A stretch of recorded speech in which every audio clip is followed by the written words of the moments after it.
Assalamualaikum warahmatullahi wabarakatuh. Alhamdulillahi rabbil alamin. Asyhadu an la ilaha illallah wahdahu la syarikalah wa asyhadu anna Muhammadan abduhu wa rasuluh. Allahumma shalli ala habibina al-Mustafa al-Karim Rasulillah Muhammad sallallahu alaihi wasallam wa ala alihi wa sahbihi ajmain, amma ba'd. Saudaraku kaum muslimin, pemirsa puasa Ramadan dimanapun berada, semoga rahmat Allah menyertai kita semuanya. Tidak terasa begitu cepat waktu berlalu. Kita sudah berada di ujung Ramadan tahun ini. Rasanya baru kemarin kita menyambutnya dengan penuh kegembiraan dan kebahagiaan, lalu melewati hari-hari yang penuh rahmat dan banyak keistimewaan. Kini pun kita harus merelakan, mengikhlaskan kepergiannya, karena memang satu sifat waktu itu yang terus bergulir tidak dapat diulang kembali. Meski begitu, ada satu hari yang memang tidak bisa dipisahkan juga dari rangkaian Ramadan,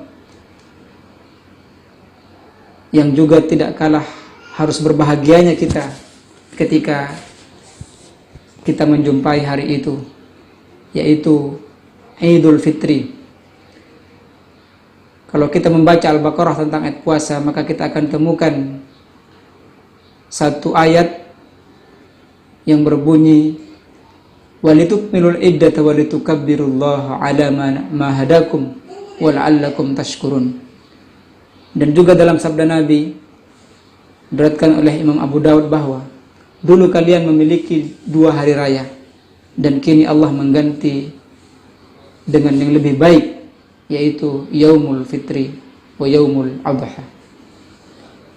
Tentu pertanyaan bagi kita adalah, di tengah situasi yang memang sejak awal Ramadan cukup sedikit banyak mengganggu aktivitas Ramadan kita, yakni COVID-19, tapi kita yakin sebagai orang beriman sedikit pun tidak akan mengurangi esensi dan nilai kemuliaan bulan suci Ramadan.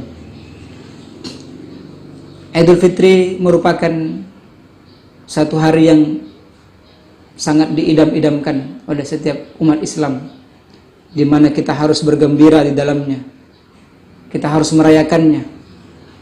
Tetapi pertanyaannya adalah, bagaimana kita harus menyikapi dan merayakannya, apalagi di tengah situasi COVID-19 yang masih melanda kita.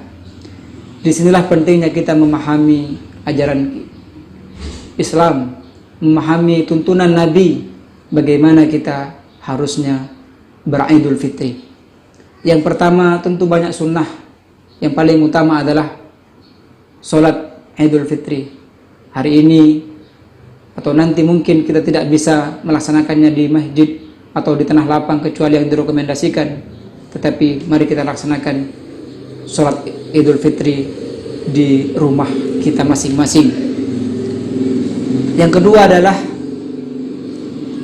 kita harus bersyukur, memperbanyak bersyukur pada Allah Subhanahu wa taala, karena dengan anugerahnya kita mampu melewati hari-hari puasa-puasa kita, tantangan-tantangan yang kita hadapi, sampai akhirnya kita memasuki Idul Fitri.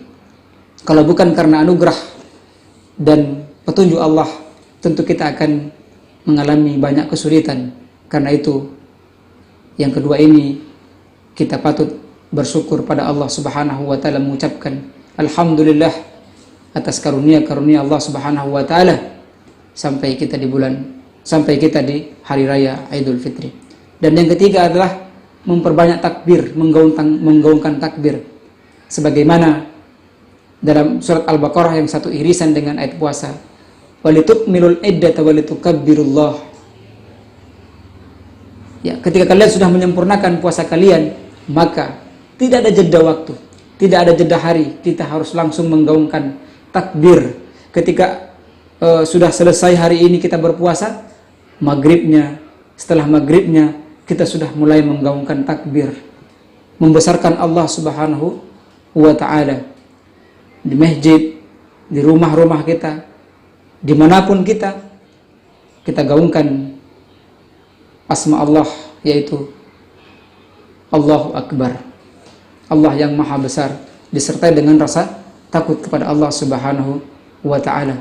Bukan malah sebaliknya, kita melupakan Allah, kita tidak bersyukur, mengadakan pesta, bermaksiat kepada Allah, membunyikan mercon dan seterusnya. Bukan itu tuntunannya.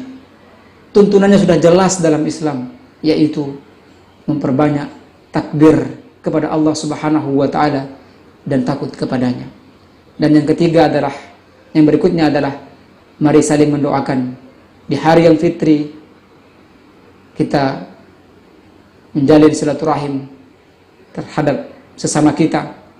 Kalau hari ini atau nanti suasana fitri nanti agak ada yang berkurang, ada yang berbeda, karena memang situasi corona sangat menyulitkan kita untuk silaturahim. Perkembangan teknologi, kehidupan digital sangat terbuka bagi kita, tidak menjadi batas. Mari kita ucapkan taqabbalallahu minna wa minkum. Itulah tuntunan dari Rasulullah sallallahu alaihi wasallam. Semoga amalan kita dan amalanmu diterima oleh Allah Subhanahu wa ta'ala. Saudara yang dirahmati Allah Subhanahu wa ta'ala, mari kita jadikan momen Idul Fitri ini betul-betul memberikan bekas kepada kita. Setelah kita berpuasa sebulan lamanya, kita terlahir seperti orang bayi yang baru lahir. Karena memang muara dari setiap ibadah yang kita lakukan, zakat membersihkan harta, haji membersihkan dosa, begitu juga puasa memberikan penghapusan dosa kepada kita, dengan syarat kita mengikuti seluruh syarat-syarat dan rukun-rukunnya, disertai dengan keimanan dan keikhlasan kepada Allah Subhanahu wa ta'ala. Semoga di hari Idul Fitri kita menjadi orang-orang yang terlahir kembali, dibersihkan dosa-dosanya, diampuni segala kesalahannya, dan buku catatan amal kita sudah ditutup bersamaan dengan turunnya Lailatul Qadar, dan kita akan menjalani 1 tahun ke depan. Semoga catatan kita adalah catatan kebaikan, dan kita termasuk mudah-mudahan orang-orang yang layak merayakan Idul Fitri, karena kita sudah melewati Ramadan sesuai dengan ketentuan Allah Subhanahu wa ta'ala. Taqabbalallahu minna wa minkum. Assalamualaikum warahmatullahi wabarakatuh.